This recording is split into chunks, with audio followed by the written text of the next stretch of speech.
Yeah, we were busy casting Dolan versus Rob, and now we're here to determine who plays against Dolan in the next round. Again, it's a little bit bittersweet. My heart bleeds a little bit here. I love both of these players, and I mean, clearly they are well matched. They're going to the ace match. They're tied up, and yeah, we will see who will advance on into next round. Now, at least thankfully, you know, both these players have a second life in the lower bracket. They will be able to keep on fighting and go for another chance. So they will be able to progress their tournament life here. But here we go. We're diving into game number 3 and spawning in the top left-hand corner of Amphion. We have the Brazilian Zerg player, one of our own, representing the CranKy Ducklings. No bias on this channel, by the way, of course. No bias. What does he stand for? He stands for endurance, righteousness, intellect, and kangaroo. It is Erik. And spawning in the bottom left-hand corner, we have his opponents. We have the red Zerg player. We have the Peruvian Zerg player living in the land of Italia, by the way, representing the CranKy Ducklings. It's the Street Fighter himself. It is Ryu. Here we go. Ryu versus Erik. They have faced off in the past many a time. They're both from the Latin American region, Brazil versus Peru. Both very active in the, or they both were very active in the online Latin American tournament scene back when it was more of a thriving environment. Nowadays, both Ryu and Erik are more part-time, is what I will say. Both of them have been, you know, playing and trying out some other games in their free time, as have a lot of players, to be fair. And now they have dabbled their toe, or dipped their toes back in StarCraft once again. And it's like riding a bike, especially ZvZ.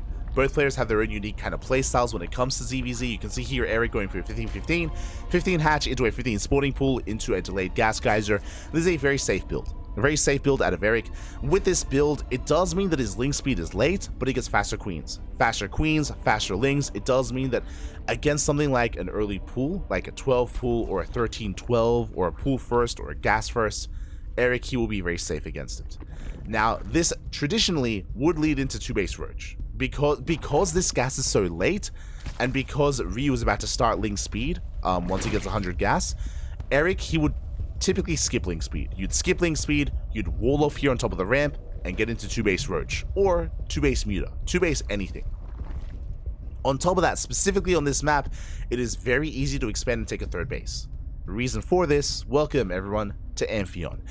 On Amphion, you have this area here on the left-hand side that is completely closed off. Unless you mine through these minerals, or if you break through these rocks, this area is completely cut off from the rest of the map, which means it's quite difficult to actually be aggressive and be assertive here at this area, which means you can expand freely and take almost a free 3rd base. So I'm curious where we expand, as Ryu is going for the linear 3rd base, a much more traditional 3rd. There's that link speed that we spoke about. Again, because Ryu went for a standard opener, because we already have plenty of gas to work with, link speed is on the way. And we spoke about it, Erik, he should be skipping link speed, but we'll see if he does. We do have a scout coming in. Ryu, he's trying to get a read on what's going on. He does confirm that there is no link speed yet. That is a piece of the puzzle. Ryu is trying to piece this together. Ooh, across the map, Overlord goes down. Nice pick off there by Ryu. Again, this Ling is being quite pesky, quite annoying. Is going to be shut down. The Ling does fall, and now Erik, he can get into his tech. What do we go for? Do we go for a fast lair on 2 bases? Do we go for a wall off into roaches? We are going for a 3rd base. That I was not expecting. Okay, so we're going for a 3rd. Comparable timing with the 3rd base of Ryu. I mean, Ryu's 3rd is ahead, definitely. And there's that roach warren. I assumed it was going to be 2-base roach. The reason why this 3rd base is exposed. Without link speed, defending this 3rd base is going to be difficult here. Ryu, he's making lings. Let's go. We have lings on the way. We have 4 lings in production, and Ryu, he's going to be applying some pressure to this 3rd base. Erik has no banelings. Erik has no link speed. Defending is going to be a little bit difficult here, but Ryu, he's only applying some light pressure. He's only moving out. I spoke too soon. 12 more lings on the way. Like Ryu, he smells blood in the water. He sees weakness here and he wants to punish this. Meanwhile, Erik is rushing into his roaches. He's trying to cut corners, trying to rush into roach production. Ling's applying pressure here. We could even try to surround these queens, as more lings are on the way. More lings are amassing. Yeah, there it is. We cancel the 3rd base. Erik, he knows he cannot defend. He cannot hold on to it. That's why I was surprised to see the 3rd. Lings, they do try to bust into that natural base. Clutch transfuse, roaches are on the way, and we do hold. Erik does hold, but now we have a bit of a give and take. On the one hand, Erik, he's quite nicely getting into 2-base roach, but Ryu has a third. He has a worker lead, and he can drone up and saturate his base, and he can extend that economic lead even further. So in a longer macro game, Ryu has the advantage. Meanwhile, we have a slightly faster lair for Erik. On top of that, he went double Evo Chamber, double upgrade. So his roaches will be stronger. He will have 1-1 as opposed to the 1-0 of Ryu. So Erik, he will have the stronger roaches, but he will have the worse economy. You can see Ryu already droning up to 50. Erik stuck on 42. Lings continuing to threaten that third base. Behind this, ooh, I was not expecting this. Okay, Erik, he's taking up into a Hydra Den. That is a bold move. Again, Hydras are very fragile in ZvZ, but a handful of Hydras can really add quite a bit of complexity to your army. As the roaches are moving out, Overlord speed has kicked in. Ryu gets a full scout. He does get eyes on the Hydra Den. He sees, he knows. Meanwhile, Erik, he faked out a move out. What just happened here is that Erik, he moves out, the Overlord spot the move out, and then Ryu makes roaches instead of droning. Meanwhile, Erik has been droning. So because of that little move from Erik, he catches up. He's caught up in drones. We have an even worker count as a result. Still isn't mining from his third base, but there's the Maynard. He does saturate that third, and now has a comparable economy to Ryu. Again, because these overlords, there's nothing to contest against them. There is like a lot of like ebb and flow, and there's a lot of mind games going on when it comes to the movement of your army. Trying to use vision and scouting information against your opponent. As we see Ryu pushing on the right hand side, going for a double drop on the left. Basically, Ryu doesn't intend to push in on the right, but he's distracting Erik. He's trying to keep Erik's attention on the right while he goes off with that drop. +2 is on the horizon. Hydra upgrades are on the way. Double drop is coming in. Yeah, we're headed straight for the main base. We're going for the Queen. Queen is going to get sniped. Drones are under fire as well. Very nice damage here. At the same time, Ryu is going to be committing on the right-hand side. He's trying to pull Erik apart. So far, is doing well. 7 drones go down. Now, Erik does have some Hydra, so he can pin these overlords back. At the same time, we do see Ryu pushing in, but Erik's in position. Remember, Erik does have the upgrade advantage. So Ryu doesn't commit. He pulls back. He's going to be pulling back from here. These overlords are going to be trapped because of the Hydras. Hydra range is on the way, which will help when it comes to dealing with said overlord. And Ryu instead is going to be doubling down on Roach Ravager. So in a head-to-head fight, I want to as we snipe one of the Dropper Lords. Again, that's what we spoke about. The Hydras do keep this pinned, and yeah, there's no way out for this Dropper Lord.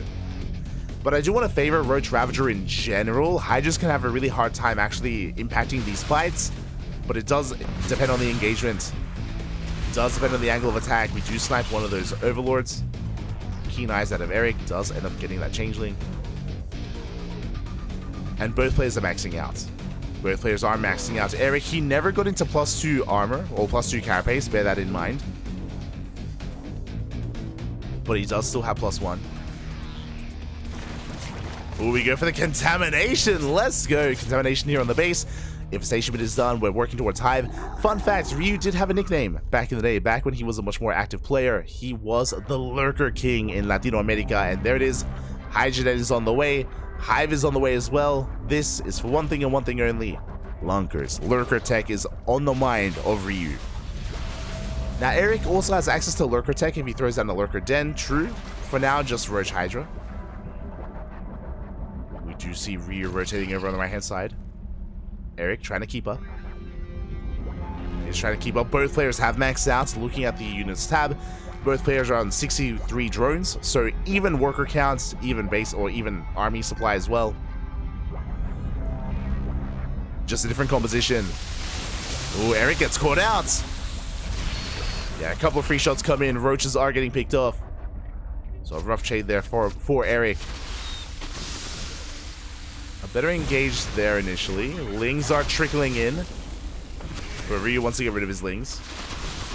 And there's that Lurker Den. Lurker Den on the way for Ryu. We spoke about it. He wants that Lurker tech. He's almost there. Meanwhile, Erik getting a bit of concave, shaves off some roaches.